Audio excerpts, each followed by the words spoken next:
Students, आज हम पढ़ेंगे ब्रांचेस ऑफ बायोलॉजी के बारे में। सबसे पहले हम देख लेते हैं बायोलॉजी क्या है। बायोलॉजी जो है वो साइंस की वो ब्रांच है जिसमें हम लिविंग ऑर्गेनिज्म को यानी कि जानदार जो हैं उनकी स्टडी करते हैं। अब ये जो जानदार हैं ये मुख्तलिफ किस्म के हैं, तो हर एक जानदार की एक अलग ग्रुप बना दिया है और उस ग्रुप की एक अलग स्टडी होती है। जैसे कि सबसे पहले अगर हम एनिमल्स की बात करें तो यहाँ पे आपको अपने सामने जो है वो मुख्तलिफ किस्म के एनिमल्स नजर आ रहे होंगे और एनिमल्स की स्टडी को कहा जाता है ज़ूलॉजी।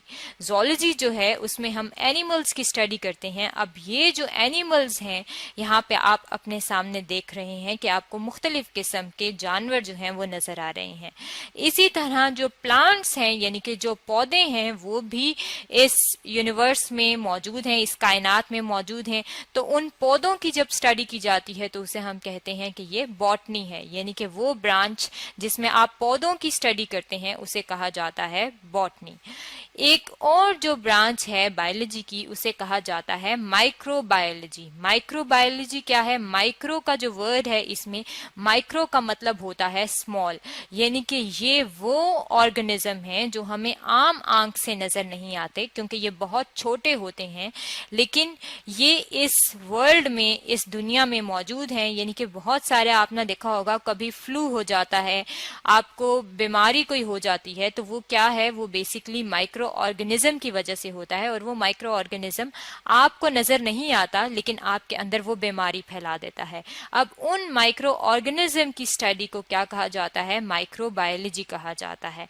अब अगर हम सबसे पहले जो है वो ज़ूलॉजी की बात कर लें, ज़ूलॉजी जिसमें हम एनिमल्स की स्टडी करते हैं, तो इसकी दो कैटेगरीज हैं, यानी कि इसको हमने आगे से दो हिस्सों में तकसीम कर दिया है। एक को हम कहते हैं वर्टिब्रेट्स और दूसरे को हम कहते हैं इनवर्टिब्रेट्स। वर्टिब्रेट्स जो हैं ये वो एनिमल्स होते हैं जिनके अंदर रीढ़ की हड्डी मौजूद होती है। रीढ़ की हड्डी को कहा जाता है वर्टिब्रल कॉलम। अब जिनके अंदर रीढ़ की हड्डी मौजूद होगी उन्हें हम कहेंगे कि ये वर्टिब्रेट्स हैं, और जिनके अंदर रीढ़ की हड्डी मौजूद नहीं होगी उन्हें हम कहते हैं कि ये इनवर्टिब्रेट्स हैं। यहाँ पे अगर आप अपने सामने देखें तो यहाँ पे आपको क्या चीज नजर आ रही है? ये आपको बटरफ्लाई नजर आ रही है। अब ये जो बटरफ्लाई है ये एक इनवर्टिब्रेट है क्योंकि इसके अंदर रीढ़ की हड्डी मौजूद नहीं है। यहाँ पे आपको एक फ्लाई नजर आ रही है, यहाँ पे आप देख सकते हैं ये क्या है? ये भी एक इनवर्टिब्रेट है। इसके अलावा यहाँ पे आप देख सकते हैं आपको स्पाइडर नजर आ रही है और ये स्पाइडर क्या है? ये भी एक इनवर्टिब्रेट है। इसके अलावा यहाँ पे आपको स्नेल नजर आ रहा है और ये स्नेल क्या है? ये भी एक इनवर्टिब्रेट है। इसके अलावा जो बाकी चीजें जानवर आपको नजर आ रहे हैं जिसमें फिश शामिल है, मंकी शामिल है, टाइगर शामिल है, आउल शामिल है, फ्रॉग शामिल है, इन सब के अंदर रीढ़ की हड्डी मौजूद होती है, इसलिए हम इन्हें कहते हैं कि ये क्या है? ये वर्टिब्रेट्स हैं। अब अगर हम इन एनिमल्स की खसूसियात की बात करें तो जो एनिमल्स होते हैं वो आप देख सकते हैं कि वो चल सकते हैं, वो इधर उधर घूम सकते हैं, यानी कि वो लोकोमोशन कर सकते हैं।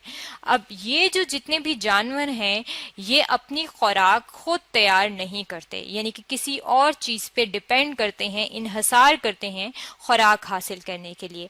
इस तरह के जो ऑर्गेनिज्म होते हैं जो खुद खुराक तैयार नहीं करते और किसी दूसरे पे डिपेंड करते हैं उन्हें कहा जाता है हेट्रोट्रॉफ। यानी कि अगर आप एनिमल की ही बात करें तो बकरी जो है वो घास खाती है।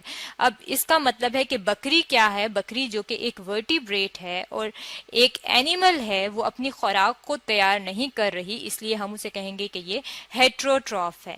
अब अगर हम बॉटनी की बात कर लें, बॉटनी जिसको हमने कहा था कि हम इसमें प्लांट्स की स्टडी करते हैं, तो बॉटनी जो है उसकी आगे से दो शाखें हैं, यानी कि उसको हमने दो हिस्सों में तकसीम किया गया है। जितने भी प्लांट्स हैं उनमें से एक जो कैटेगरी है उसे कहा जाता है ब्रायोफाइट्स और जो दूसरे हैं उन्हें कहा जाता है ट्रैकियोफाइट्स।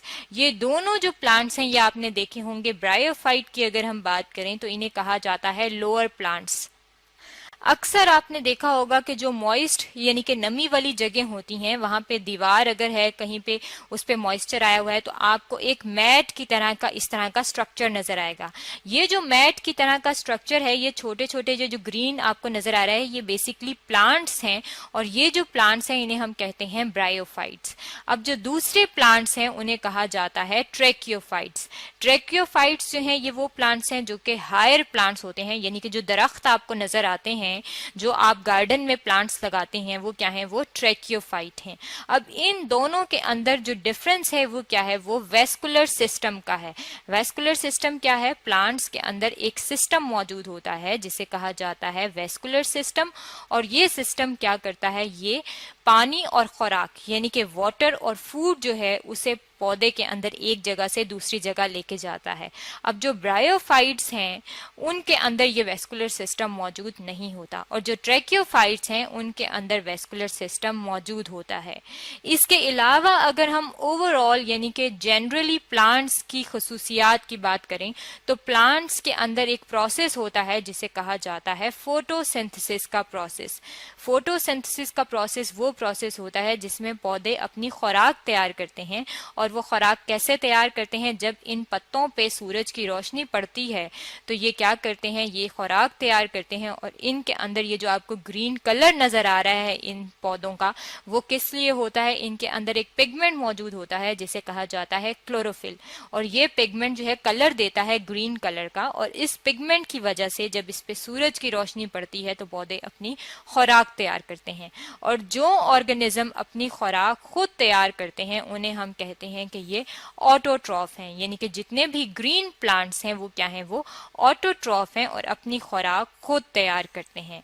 इसके अलावा इनके अंदर क्या खसूसियत है कि इनके अंदर जो है मूवमेंट होती है लेकिन लोकोमोशन नहीं होती। मूवमेंट होना और लोकोमोशन ना होने का मतलब है कि ये जिस तरह जानवर होते हैं वो एक जगह से दूसरी जगह चलते हैं, या इंसान है वो वॉक कर सकते हैं, रनिंग कर सकते हैं, जिस तरह जानवर हैं वो भी चलते हैं, उसको कहते हैं लोकोमोशन। लेकिन मूवमेंट क्या है, जिस तरह अगर हम सनफ्लावर की बात करें, सूरजमुखी के फूल की बात करें, तो वो जहां पे सनलाइट पड़ रही होती है उस साइड पे उसका फूल जो है वो थोड़ा सा टिल्टेड होता है, झुका हुआ होता है। इस तरह की जो थोड़ी सी उनके अंदर मूवमेंट होती है उसे हम कहते हैं कि ये इनके अंदर मूवमेंट होती है, यानी कि प्लांट्स मूव कर सकते हैं लेकिन अपनी जगह छोड़ के दूसरी जगह लोकोमोट नहीं कर सकते।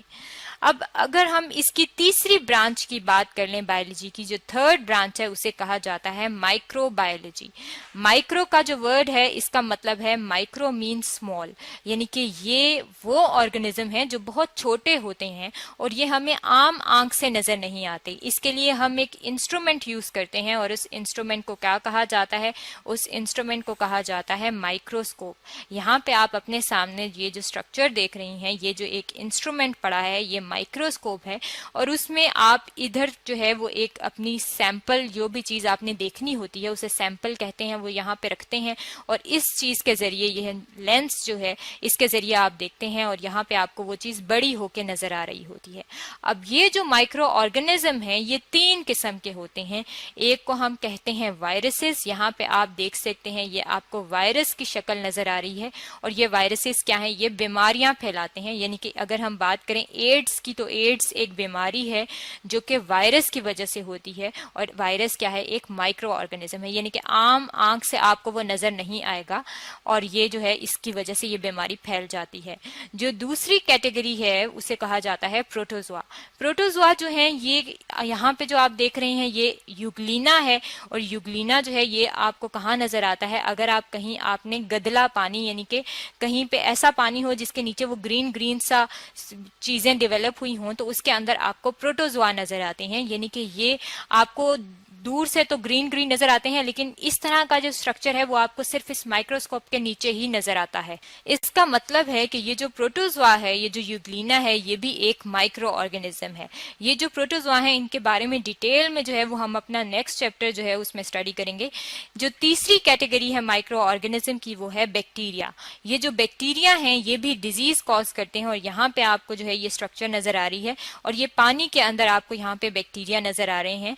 पानी जो है है, जो गंदा पानी होता है, उसको अगर आप कभी माइक्रोस्कोप के नीचे रखें तो उसके अंदर आपको ये माइक्रो ऑर्गेनिज्म बैक्टीरिया जो है ये नजर आते हैं।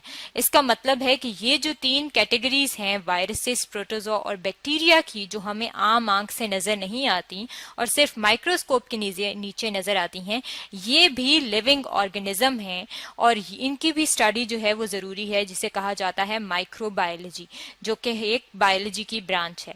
ये तो था ब्रांचेस ऑफ बायोलॉजी के बारे में कि बायोलॉजी के अंदर कितनी ब्रांचेस हैं जो कि आज हमने स्टडी की हैं।